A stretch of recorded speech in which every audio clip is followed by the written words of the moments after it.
I didn't have time to practice this week. Well, I haven't had time to practice in months. Well, I haven't played guitar in 20 years and I basically just gave up. Don't let this be you. Hey everybody, what's up? My name's Adam and welcome back to Jamsville. This video is going to show you how you can practice guitar, make sure you're getting better every single day, even if you have hardly any time to practice at all. All the ways I'm going to show you are going to allow you to practice while you're doing other things that you already have to do anyway in your life, such as driving to work or driving to school, being on the bus, waiting in line at the grocery store, cooking your food for the week, doing laundry, things like this. I've found as I've gotten older and had much less time to practice than I want to, that doing all this stuff has really helped me to maximize not only the amount of stuff that I can get done in one day, but also to maximize when I do have time to sit down with my actual guitar and practice. So without further ado, let's get started. So the first thing is to actively and passively listen to music. Now, out of these two things, the one that's preferable is to actively listen to music. And what does this mean to actively listen to music? Let's say you're learning how to play a song or you're transcribing a solo on guitar. You're learning any kind of piece of music. You can actually be practicing that piece of music simply by listening to it over and over. And in today's day and age, this is way easier to do than it's ever been. We all have Spotify and other streaming services on our phones and have access to all the music basically in the entire world. There's also YouTube, obviously, and you can take advantage of these things throughout the day to really get music that you're learning deeply ingrained into your head. So for example, I find when I'm doing something like driving, it's really good to actively listen to music. In this way, I can really pay attention to what's going on in the music. And I can take mental notes on things such as the form of a song that I'm learning, how the arrangement changes in a song, how the melody goes. I can practice singing the melody along. And just generally listening to any piece of music over and over is going to get it stuck in your head. And what does this mean? Well, that means when you go to play it, you're never going to forget it. When it comes to learning any piece of music, there's a bunch of components that go into that. Definitely one of those is being able to memorize a piece of music. Once you have a piece of music memorized, then you can worry about other things like playing it exactly the way you want it with the exact dynamics and articulation and all of these things that go into making a more refined performance. You can also passively listen to music by simply playing something over and over that you're learning in the background. Now, I find personally, and let me know down in the comments below if you've ever found the same thing, but if I have a song playing over and over, I may not be actively paying attention to it and doing all the things that I was just talking about, but just the mere act of hearing it over and over again, it just seeps into your subconscious and you can get songs and music stuck in your head that way. All of what I'm trying to say here is basically boiling down to using the time that you can be listening to music as an opportunity to memorize music and get more familiar with any music that you are learning. This can also be super useful if you all of a sudden have a gig come up and you got to learn like 50 songs in a week or 2 weeks. Well, you're going to be freaking listening to those 50 songs like as much as humanly possible.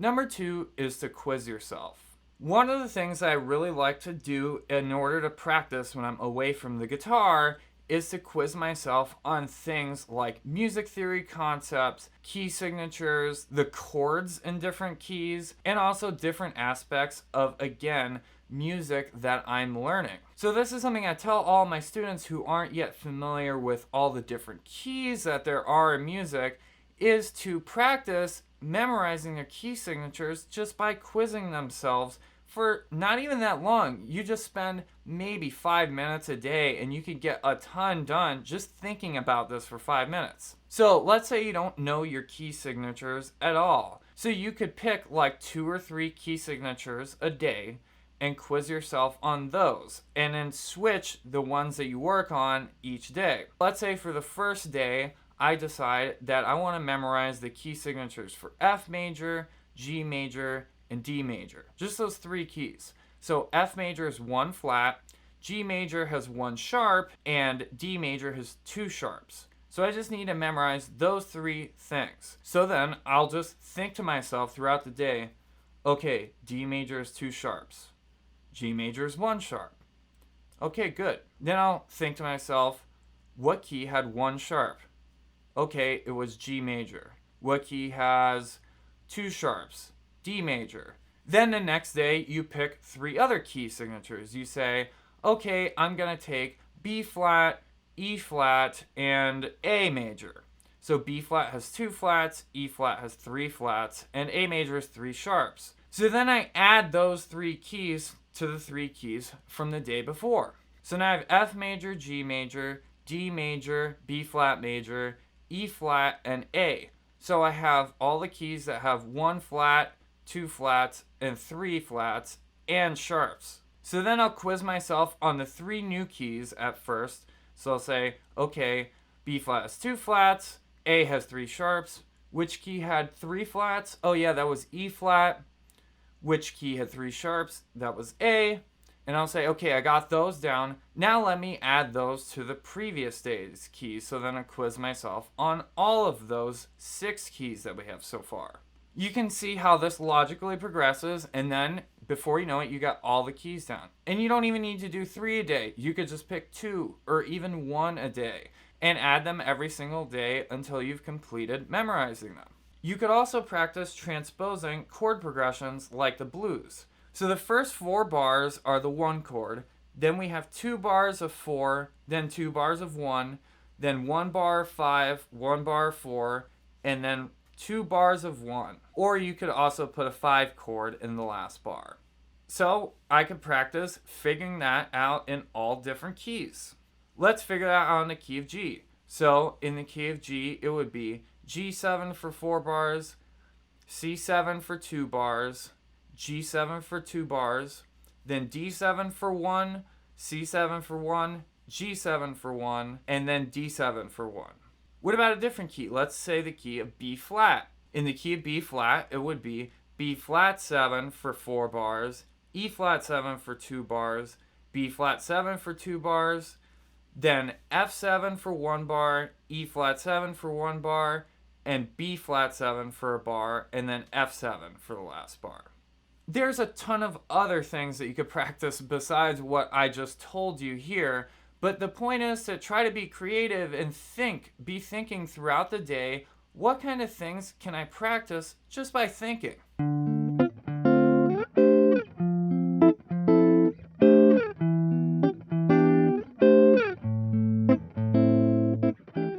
Number 3 is ear training and singing.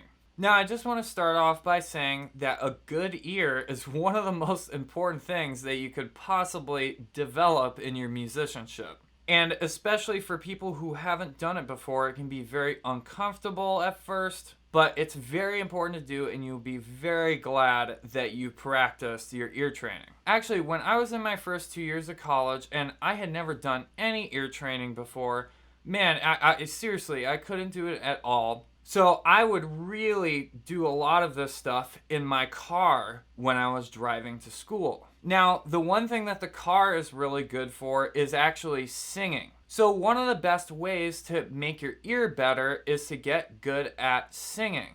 And I don't mean singing technique like you're going to be a singer and record albums, but being able to sing pitches to a reasonably accurate degree. So just singing through your major scale and singing some arpeggios. Do, re, mi, fa, sol, la, ti, la, sol, fa, mi, re, do.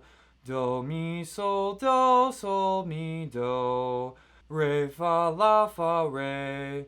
Mi, sol, ti, sol, mi. So there I'm just like singing through some arpeggios using solfege, and this kind of stuff is really good for your ear. And I'm sure I didn't do the best job singing it, but it doesn't matter. It's still training my ear to hear these different intervals. Also, practice singing intervals is a really great thing you can do, like while you're driving. So I could sing through different intervals that are found in the major scale, like do, re, so it's a major second, do, mi, that's a major third, do, fa, that's a perfect fourth. A perfect fifth would be something like do, sol, do, la, that's a major sixth, do, ti, that's a major seventh. And singing intervals that aren't from do, such as re, fa, that would be a minor third, minor seventh, re, do. These types of things, these are great ways that you can start to master your ear training and your interval recognition, and will start to help you learn music way faster. And with the singing, like myself included, you might be a bit embarrassed to do this around other people. And that's why the car, especially when you're by yourself, is a great place to do some singing. Now, once you get pretty good at singing, you start to develop your ear a little bit, then you can also simply go back to step one and actively listen to music, but add in, as part of that process, trying to figure out the melodies to songs by ear. Now for this, you definitely don't want to use music that you know how to play already, because you know all the notes if you know how to play it, but you can turn on the radio and try to learn the melodies from like pop songs and stuff like that. This is all great ear training that you can do. And again, this is just going to make you way better when you do sit down and practice guitar. It's going to let you be able to put on recordings, learn them by ear, and just learn way faster and make you a better musician. If you're enjoying this video so far, please drop a thumbs up below. Really appreciate it. Really helps me out. And if you want to check out more videos like this, guitar lessons, music theory, tips and tricks for practicing, all that good stuff, then make sure you subscribe and hit the bell so that you get notified every time I upload. Number 4 is to do some metronome exercises. Now, I do actually tie this concept back to number 3, which is doing ear training a little bit, because this is sort of like rhythmic ear training. So one thing that I have done is actually listen to a metronome, and it's not the most entertaining thing to do, but it can be helpful, especially when you're struggling with certain tempos, like faster tempos. So I remember I was really struggling with even being able to like literally listen to music that was fast without flipping the beat around in my head. It was insane. Particularly fast bebop and jazz music, where a lot of times the drummer has the hi-hat going on 2 and 4. And when you're listening to this fast music, it can actually start to sound like the hi-hat's actually 1 and 3. You flip the beat around in your head if your time is not that great or you're having trouble hearing time properly.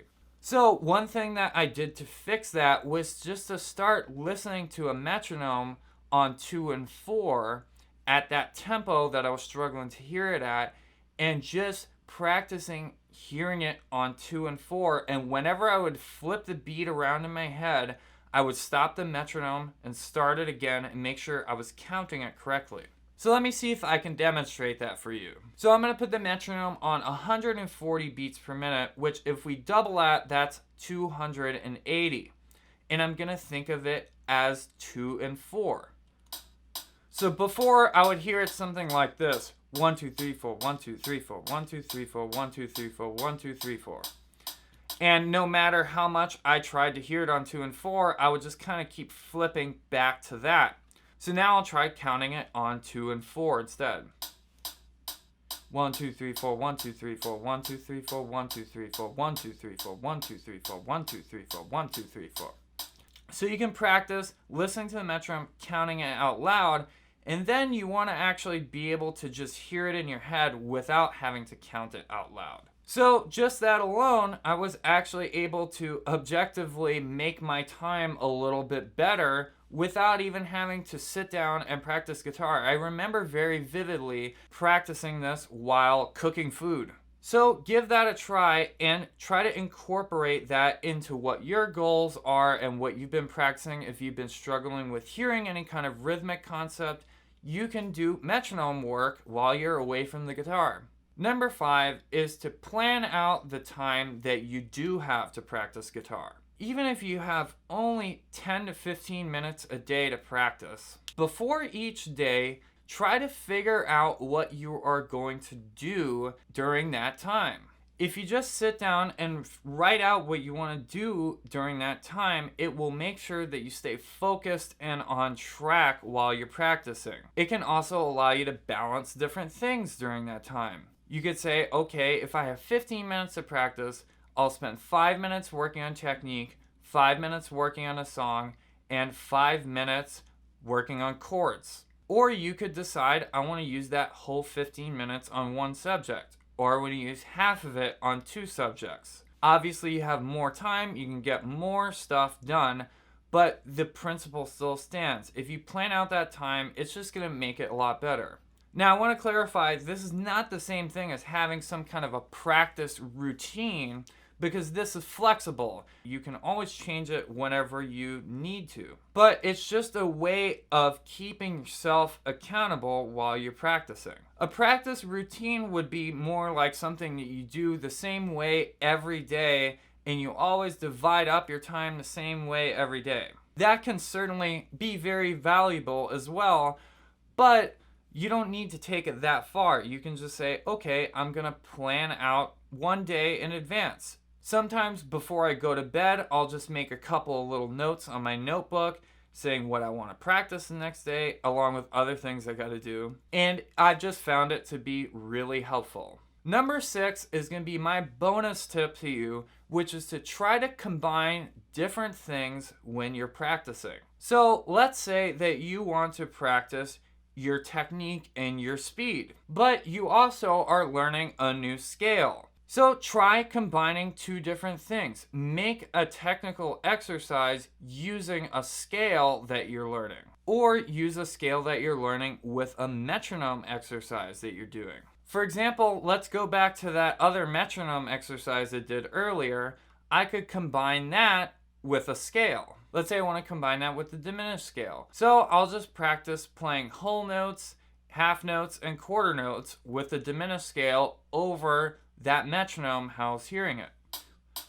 1, 2, 3, 4, 1, 2, 3, 4.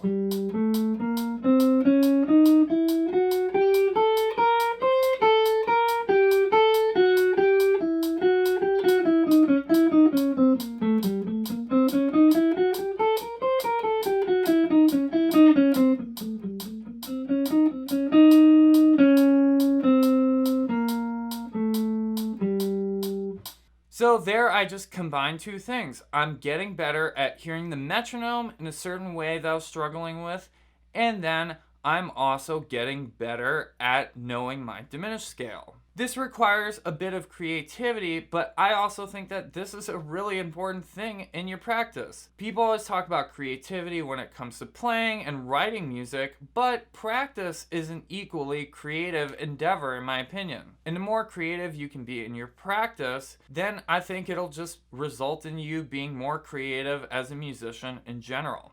You'll find that you can incorporate this with a lot of things, and you can start to combine maybe 3 different concepts into one exercise, or even 4.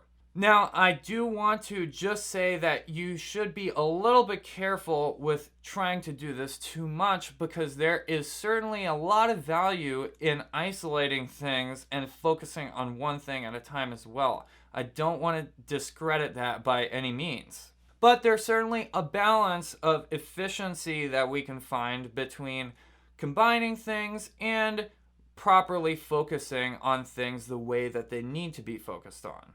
So let me know down in the comments below which of these tips helped you the most, and have you ever done any of these? Do you have any of your own tips? I'd love to hear from you. I also wanted to let you all know that I'm currently accepting private students at the moment, and you can check out the link in the description to learn more about that. Make sure you drop a like down below and subscribe to the channel if you want to see more of these videos. I guarantee if you watch more of these videos, you're going to get better at music. They're going to help you, so you might as well subscribe. Alright everybody, until next time, listen, learn, and jam.